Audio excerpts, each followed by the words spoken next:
اول ما المدارس بتبتدي بنبدأ نحتار كل يوم هنعمل سندوتشات ايه، هنحط ايه، اولادنا عايزين ايه، مش عايزين ده عايزين ده. زهقت من العيش الفينو وعايزة تغيري؟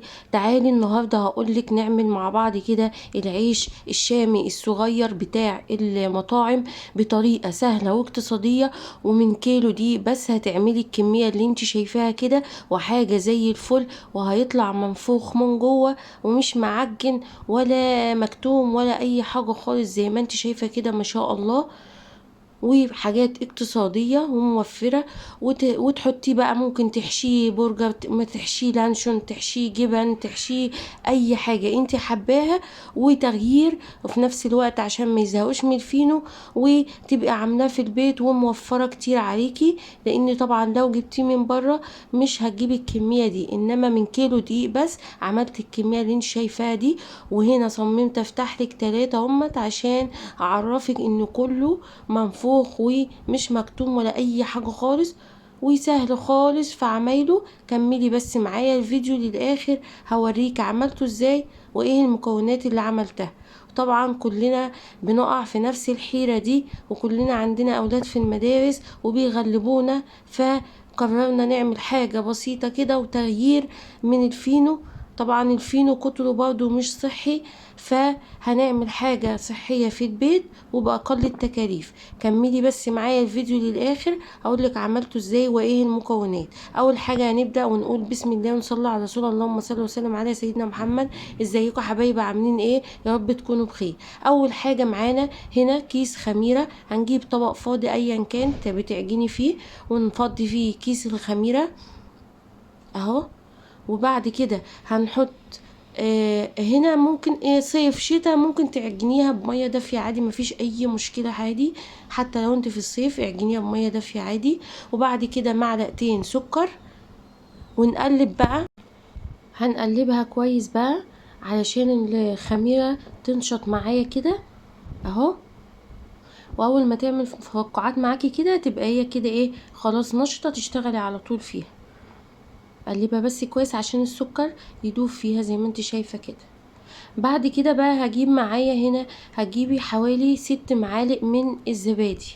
ممكن تجيبي علبتين زبادي، ممكن تجيبي علبة زبادي بلدي وتاخدي منها 6 معالق زي ما تحبي. تمام. هنا انا كنت حاطة 6 معالق زبادي. بعد كده ربع كوباية من الزيت، وطبعا بحط وبقلب المكونات عشان تختلط مع بعض كده زي ما انت شايفة اهو. بعد كده بقى معايا معلقة خل، حط معلقة خل وتقلبي برضو المكونات كلها مع بعض. يبقى حطينا الخميرة وحطينا السكر، حطينا الزبادي، حطينا الخل، حطينا هنا بقى الدقيق، هنحط عليه معلقة بيكنج باودر اهو. طبعا من كتر ما انتي بتشتغلي في المطبخ الحاجات بتبقى معاكي يعني خلاص تقديريه كده، عرفتي كميه المعلقه وكده.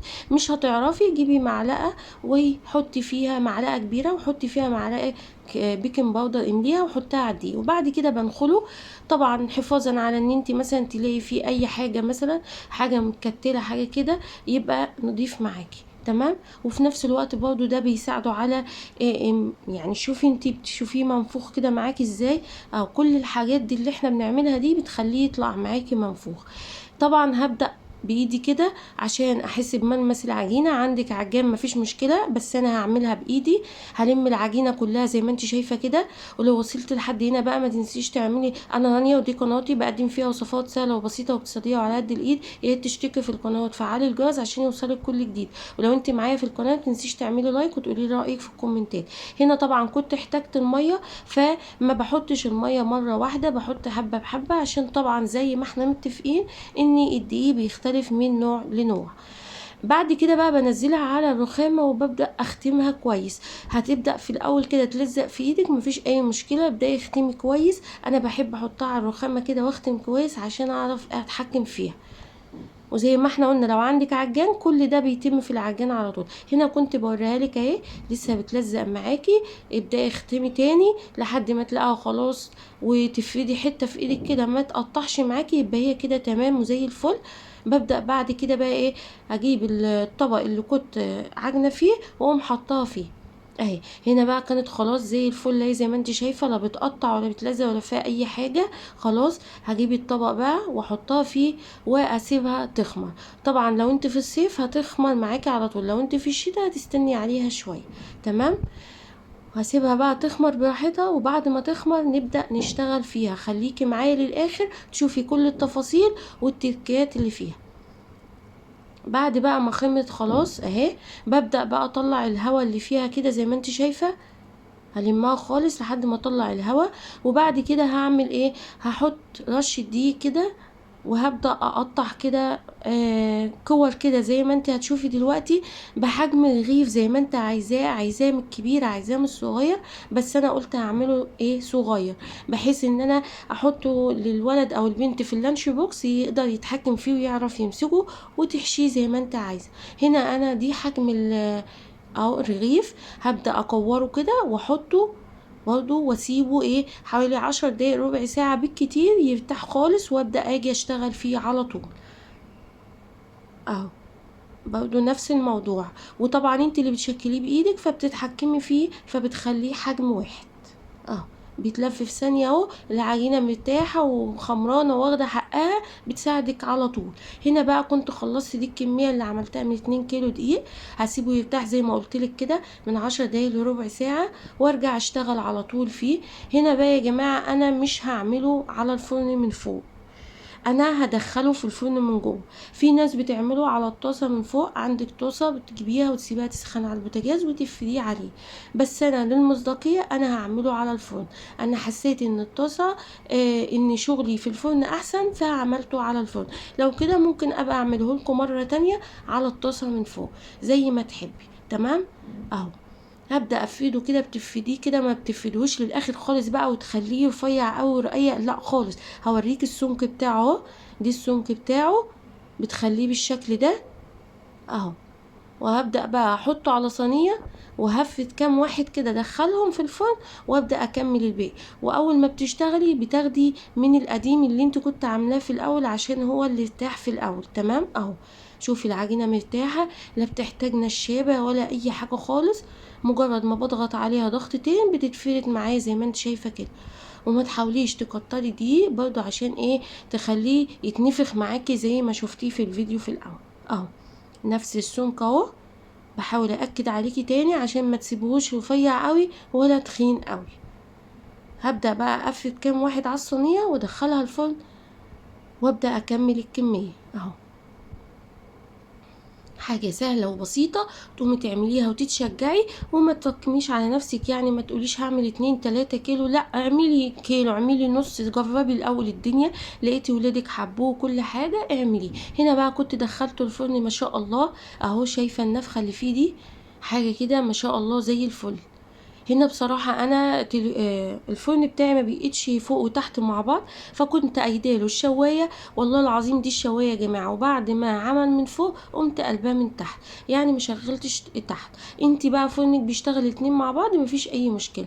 دي بعد ما طلع اهو، بس كان سخن بس ما كنتش عارفة امسكه كويس. هحط باقي الكمية برضو. الصينية المتاحة عندك بتحطيها وتسيبي فراغات كده جنب بعض عشان لما يتنفخ معاكي ما يزنقش مع بعض. واعمل الكمية كلها بقى وخلص. دي ما شاء الله بقى الكمية كلها هي طلعت معايا من كيلو دقيق، حاجة زي الفل. جربيها ان شاء الله مش هتندمي والله العظيم، وهيعجبك. وطعمه عايزة اقولك والله العظيم طعمه، انا ولادي قعدوا ياكلوا فيه حاف كده من قبل ما يروحوا المدرسة. طعمه تحفة تحفة. ليه؟ لان انت مدياله زبادي وعاملاه في بيتك وختماه كويس ومتحكمة فيه، في حاجة كده زي الفل ونضيف. والتوفير يعني توفير ووقت. ولو عايزة تعملي كمية منه تعملي، وتبدأي على قد العدد اللي انت عايزاه تحطيه في اكياس وفي الفريزر، وتطلعي اول باول كده من بالليل تحطيه على الرخامة براحته كده، وعلى الصبح عايزة تدفيه في الفرن تدفيه، مش عايزة ممكن تحشيه على طول. وهنا كنت بفتحهولك اهو، تحشيه بقى الحشوة اللي انت عايزاها، حاجة كده في منتهى الجمال زي الفل بجد. يعني شوفي اهو. وللمصداقية حبيت ان انا افتح 1 و2 و3 عشان اوريكي ان مش واحد بس وخلاص هو اللي اتنفخ، لا كله اهو معايا مفيش حاجة مكتومة ولا اي حاجة اهو، وما خدش مني اي مجهود خالص. وبتوفري على نفسك بقى لو انت موظفة كده وبتحتاري ومش عايزة تجيبي فينو وعايزة تعملي لهم ده، على طول في الفريزر هتعمليه في يوم وتجهزيه وعندك في الفريزر وتطلعيه حاجة كده ما شاء الله زي الفل اهو. قومي اعمليه وتشجعي كده. ولو عجبك ما تنسيش تعملي لايك وتقولي لي رأيك في الكومنتات. ولو انت جديدة معايا يا ريت ما تبخليش عليا بالاشتراك وتشجعيني كده عشان ان شاء الله القناة تكبر بيكم. اشوفكم على خير ومع السلامة.